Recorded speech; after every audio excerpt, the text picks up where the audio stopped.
So here is part two of the laundry lesson, the drying part. This should probably be the shortest video that we have of the three.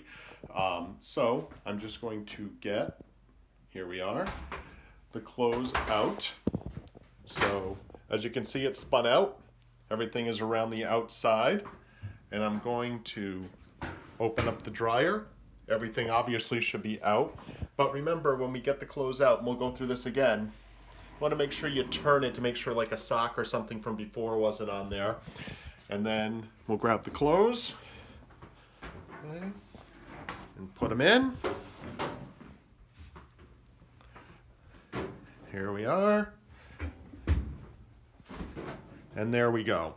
Now for some people, they don't like putting jeans in the dryer sometimes. The dryer does have a tendency to slightly shrink some of your clothes. My clothes are pretty loose overall, thankfully. So I'm not going to go that route. I'm going to go and dry them normally. And I always, here, let me turn this around. I always dry on high. If you feel that you need, for clothes' sake, not to shrink, to lower it down, you can do that. Also, this is a signal to let you know it's done. I never use that either. I can, time it out and get to the dryer when it's done. This is a dryer ball. Some people use dryer sheets. That helps with the static cling. This ball does something similar, and it's better for the environment, which is why I use it. Now for a really important thing. This is a lint trap. And as I told you in the earlier lesson, I did sheets last time, so there's not a lot of lint. That being said, before you start the dryer, you want to do this. If this lint builds up and up and up, one, could be damaging to the dryer. Two, if there's a lot of this, and I'll just throw it out here,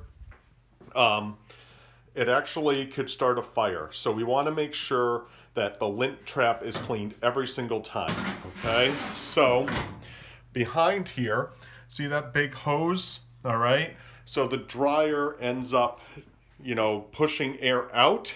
It traps some lint in there. The lint does go through the hose. The hose should be cleaned about once or twice a year. I'm just going to set this timer here. Time dry, 70 minutes is enough. They do have fancier settings like for jeans or things you want very dry. There's a delicate, but like I told you with the wash lesson, I don't do a lot of delicates. I don't do any delicates. So I put it on for 70 minutes, and that's usually enough to get even the heavy jeans dry on this dryer. And then all we do is push to start, right? And there you go. So I'm going to quickly show you where the hose goes. So I'm going to walk with you here. From outside, let me just turn off those lights. I'm going to head out here, outside.